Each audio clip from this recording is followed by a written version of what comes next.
મૃગમૃગલીની કથા. પુરુષોત્તમ માસની શરૂઆત થઈ એટલે ભાવિક ભક્તો પ્રાતઃકાળે નદીએ સ્નાન કરવા આવી જતા.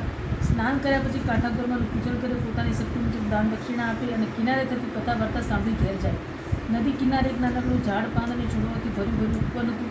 આ ઝાડીમાં એક મૃગલી રહેતા હતા. ઝાડી ઝાકળને કારણે તેમાં કોઈ પ્રવેશતું નહોતું, જેથી તેઓ બંને સુખીથી પોતાનો દિવસો પસાર કરતા હતા. ઝાડીમાંથી તેમને ખોરાક મળી રહેતો અને નદીથી પીવા માટે જળ મળી રહેતું. કોઈ દિવસ લઈને આજે આટલા બધા માનવ નદી સ્નાન કરતા હતા. વર્ષથી તેઓ એક પાટ નીચે સંતાઈને બેઠા અને શા માટે બધા અહીં આવ્યા છે તે જાણવા પ્રયત્ન કર્યો. નદીએ સ્નાન કરવા આવનાર ભાવિકો અંદર જે વાતો કરતા હતા એના ઉપર તેમને ખ્યાલ આવ્યો કે આજથી પુરુષોત્તમ માસ ચાલુ થયો છે. પુરુષોત્તમ માસનું વ્રત કરનાર ભાવિકો અહીંયા સ્નાન, કાંઠાગોરમાંનું પૂજન, દાન, દક્ષિણા અને કથા વાર્તા સાંભળી પુણ્ય કમાવા આ કરી રહ્યા હતા. મૃગલીને કહ્યું, આપણે તો પુરુષોત્તમ માસનું વ્રત કરીએ તો કેમ? જો કોઈ પુણ્ય કાર્ય થાય તો આપણું ઉદ્ધાર થાય. મૃગલીએ કહ્યું, તારી વાત સાચી છે, પણ આપણે નદીમાં નાવું શી રીતે? મૃગલાએ વિચાર કરીને જાણ્યું કે જો આપણે જે પાટ નીચે બેઠા છે તે પાટ ઉપર નાવા આવનાર પોતાના વસ્ત્ર નીચો હોય છે, કેટલાક તેમના ઉપર સૂક્યો છે. જો આપણે ઊભા રહીશું તો તિરાડમાંથી ભીના વસ્ત્રનું પાણી આપણા શરીર પર પડશે, જેથી આપણે માનીશું કે આપણે સ્નાન કર્યું. જો બાજુમાં જ મહારાજ બેઠા બેઠા કથા વાર્તા સાંભળે છે, કથા વાર્તા કહે છે તે આપણે શાંતિથી તે સાંભળીશું. મૃગલાની વાત સાંભળી મૃગલી રાજી થઈ ગઈ. કંઈ પણ વિચાર આવતા તે બોલ્યું, જો આવનાર બધા ભક્તો દાન દક્ષિણા કરે છે, કોઈ પાય પૈસાનું દાન કરે છે, કોઈ અન્ન દાન દે છે, તો કોઈ વસ્ત્ર દાન દે છે. આપણી પાસે અન્ન નથી, વસ્ત્ર કે પાય પૈસા નથી, આપણે દાન શું કરી શકવાના હતા? વળી પાછળ મૃગલાની મૃત્યુ મૂંઝાય તે વિચાર કરી મૃગલો બોલે, મને એક વાત સૂચે છે, આપણે રહ્યા મૂંગા પ્રાણી, આપણી પાસે દાન કરવા જેવું બીજું શું હોય? મને વિચારે છે કે આપણે ઘાસનું દાન કરીએ. મૃગલી બોલી, તારી વાત મને સમજાતી નથી, કે સમજાય તે વાત કરે. મૃગલો બોલી, હજુ સાંભળ.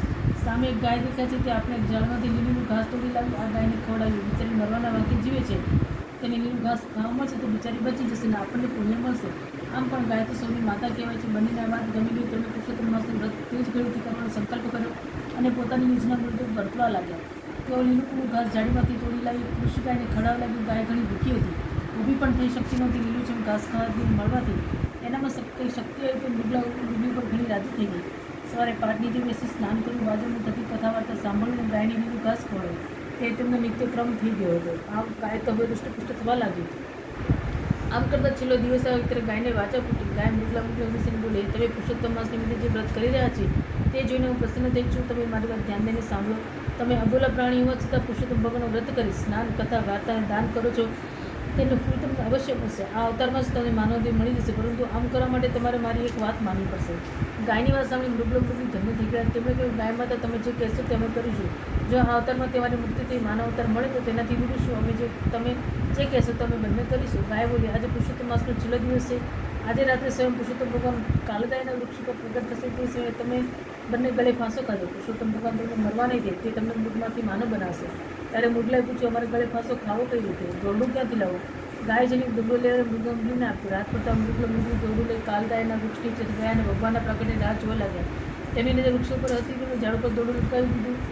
એટલામાં બાળસ્વરૂપ ભગવાન પુરુષોત્તમ ઝાડ ઉપર દેખાયા. બાળસ્વરૂપ ભગવાન જોયા કે તરત જ એક છેડાનો ગાળ્યો મૃગલી પોતાના ગળામાં નાખીને બીજા છેડાનો ગાળ્યો મૃગલીએ ગળામાં નાખી મરવાની તૈયારી કરી. બાળસ્વરૂપે ભગવાન પુરુષોત્તમ મરક હસતા હસતા અને મરતા રોકીને પૂછવા લાગ્યા, તમે બંને આ શું કરી રહ્યા છો? હું તમને તારવા માટે જ આવ્યો છું. તમે પશુ હોય છે તો પૂર્ણ શ્રદ્ધા સાથે વ્રત હોય છે, તેનો ફળ અવશ્ય તમને મળશે.